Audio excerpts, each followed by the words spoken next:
O desejado de todas as nações. Capítulo 3. A plenitude dos tempos. Vindo a plenitude dos tempos, Deus enviou seu Filho para remir os que estavam debaixo da lei, a fim de recebermos a adoção de filhos. Gálatas capítulo 4, versos 4 e 5. A vinda do Salvador foi predita no Éden. Quando Adão e Eva ouviram pela primeira vez a promessa, aguardavam-lhe o pronto cumprimento. Saudaram alegremente seu primogênito na esperança de que fosse o libertador. Mas o cumprimento da promessa demorava. Aqueles que primeiro a receberam morreram sem o ver. Desde os dias de Enoque, a promessa foi repetida por meio de patriarcas e profetas, mantendo viva a esperança de seu aparecimento, e todavia ele não vinha. A profecia de Daniel revelou o tempo de seu advento, mas nem todos interpretavam corretamente a mensagem. Século após século se passou. Cessaram as vozes dos profetas. A mão do opressor era pesada sobre Israel e muitos estavam dispostos a exclamar: prolongar-se-ão os dias e perecerá toda a visão. Ezequiel 12, 22. Mas como as estrelas do vasto circuito de sua indicada órbita, os desígnios de Deus não conhecem adiantamento nem tardança. Mediante os símbolos da grande escuridão e do forno fumegante, Deus revelara a Abraão a servidão de Israel no Egito e declarara que o tempo de sua peregrinação seria de 400 anos. Sairão depois com grandes riquezas. Gênesis 15, 14. Contra essa palavra, todo o poder do orgulhoso império de Faraó batalhou em vão. Naquele mesmo dia, indicado na promessa divina, todos os exércitos do Senhor saíram da terra do Egito. Êxodo 12, 41. Assim, nos divinos conselhos fora determinada a hora da vinda de Cristo. Quando o grande relógio do tempo indicou aquela hora, Jesus nasceu em Belém. Vindo a plenitude dos tempos, Deus enviou seu Filho. A providência havia dirigido os movimentos das nações e a onda do impulso e influência humanos até que o mundo se achasse maduro para a vinda do libertador. As nações estavam unidas sob o mesmo governo. Falava-se vastamente uma língua, a qual era por toda parte reconhecida como a língua da literatura. De todas as terras, os judeus da dispersão reuniam-se em Jerusalém para as festas anuais. Ao voltarem para os lugares de sua peregrinação, podiam espalhar por todo o mundo as novas da vinda do Messias. Por essa época, os sistemas pagãos iam perdendo o domínio sobre o povo. Os homens estavam cansados de aparências e fábulas. Ansiavam uma religião capaz de satisfazer a alma. Conquanto a luz da verdade parecesse afastada dos homens, havia almas ansiosas de luz, cheias de perplexidade e dor. Tinham sede do conhecimento do Deus vivo, da certeza de uma vida para além da campa. À medida que Israel se havia separado de Deus, sua fé se enfraquecera e a esperança deixara, por assim dizer, de iluminar o futuro. As palavras dos profetas eram incompreendidas. Para a massa do povo, a morte era um terrível mistério. Para além, a incerteza e as sombras. Não era só o pranto das mães de Belém, mas o clamor do grande coração da humanidade que chegou ao profeta através dos séculos, a voz ouvida em Ramá, lamentação, choro e grande pranto. Raquel chorando os seus filhos e não querendo ser consolada, porque já não existem. Mateus 2:18.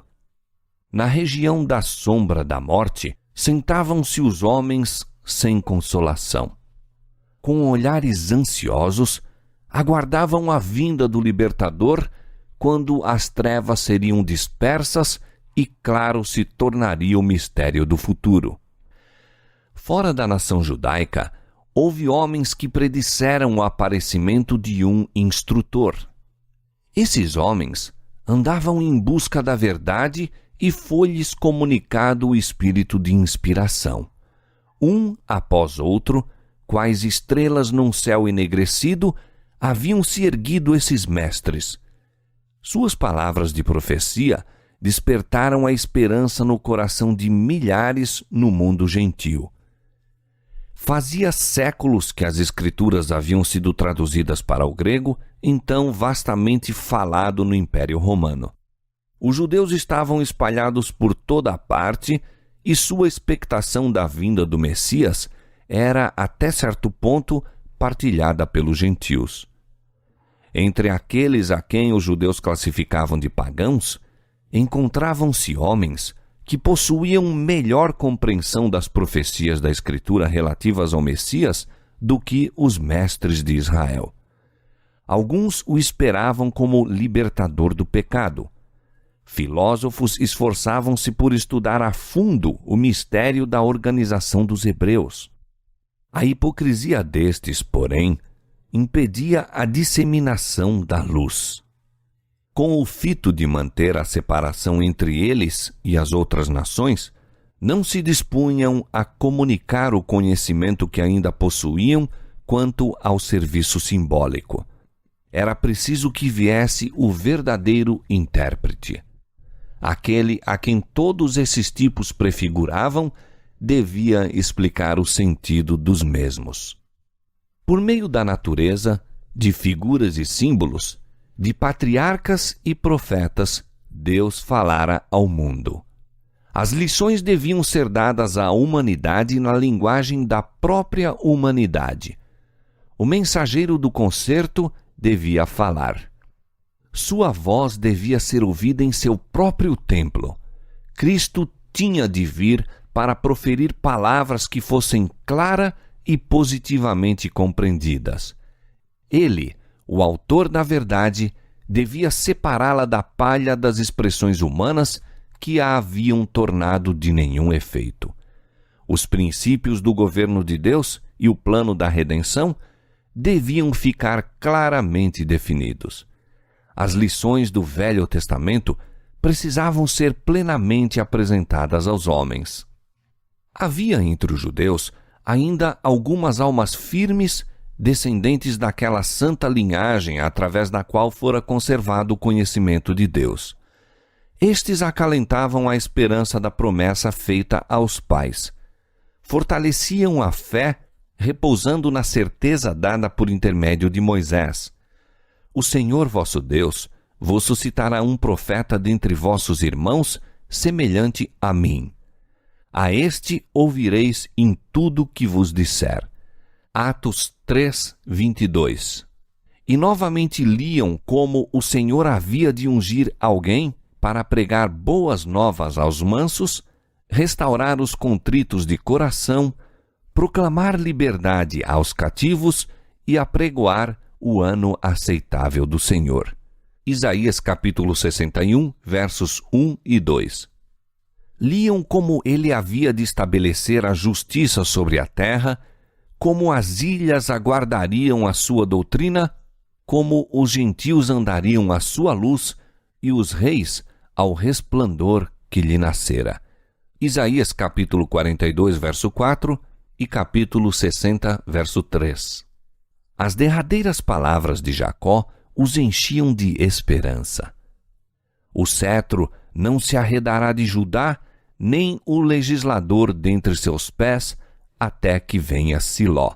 Gênesis 49, 10. O enfraquecido poder de Israel testemunhava que a vinda do Messias estava às portas.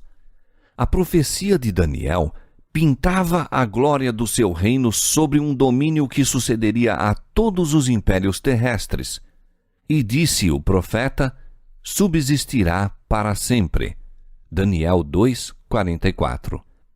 Ao passo que poucos entendiam a natureza da missão de Cristo, era geral a expectativa de um poderoso príncipe que havia de estabelecer seu reino em Israel e que viria como um libertador para as nações. Chegara a plenitude dos tempos. A humanidade, tornando-se mais degradada através dos séculos de transgressão, pedia a vinda do Redentor. Satanás estivera em operação para tornar intransponível o abismo entre a terra e o céu. Por suas falsidades, tornara os homens atrevidos no pecado.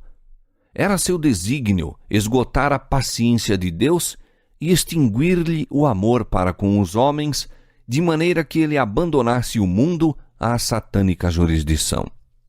Satanás estava procurando vedar ao homem o conhecimento de Deus, desviar-lhe a atenção do templo divino e estabelecer seu próprio reino. Dir-se-ia coroada de êxito sua luta pela supremacia. É verdade que em toda geração Deus tem seus instrumentos. Mesmo entre os gentios, havia homens por meio dos quais Cristo estava operando para elevar o povo de seu pecado e degradação. Mas esses homens eram desprezados e aborrecidos. Muitos deles haviam sofrido morte violenta.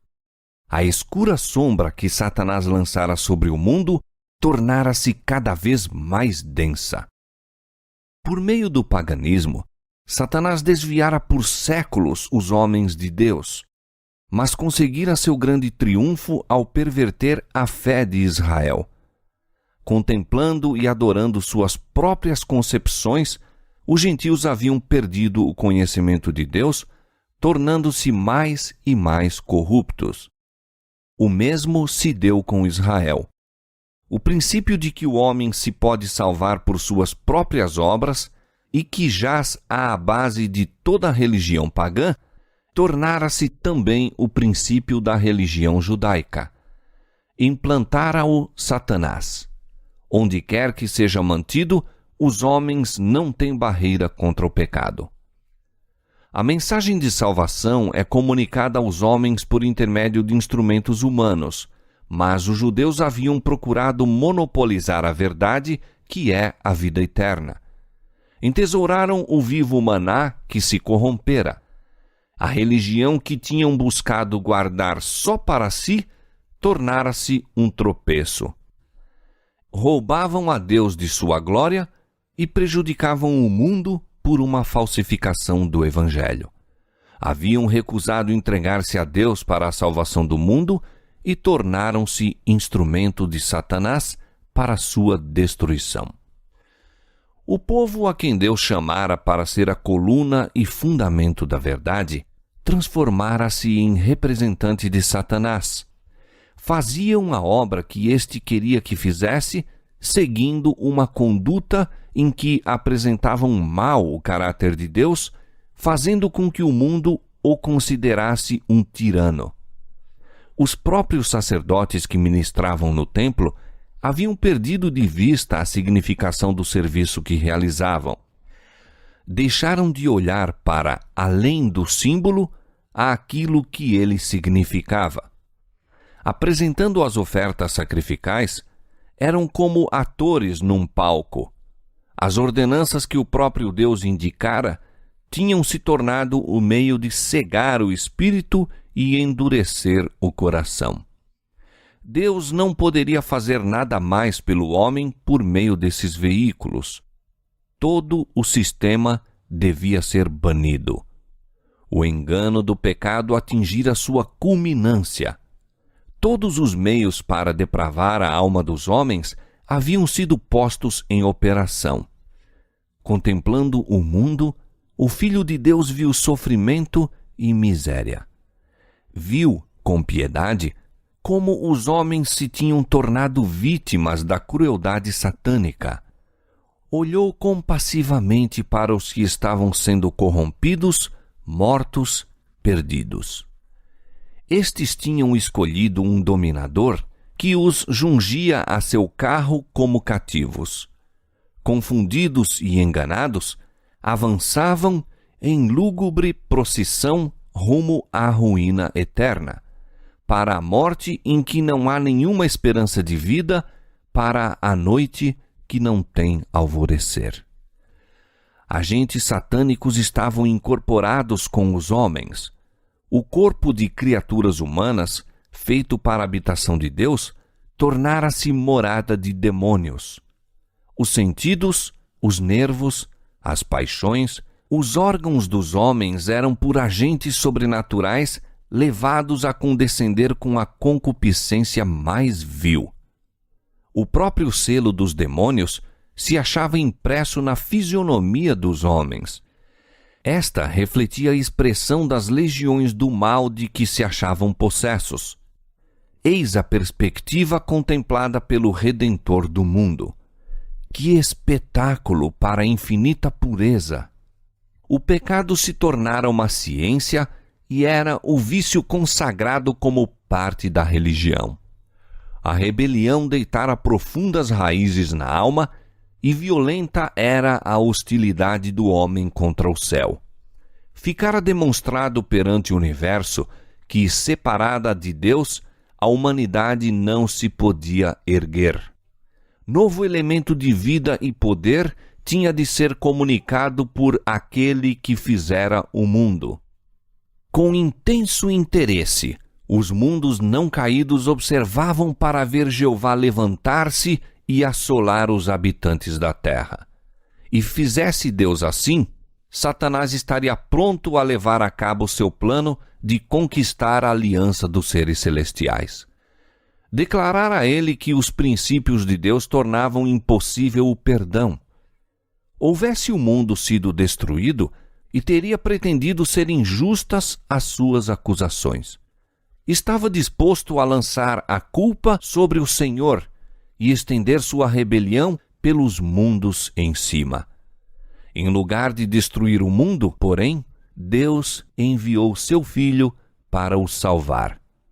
Embora se pudessem, por toda parte do desgarrado domínio, ver corrupção e desafio, foi movido um meio para resgatá-lo.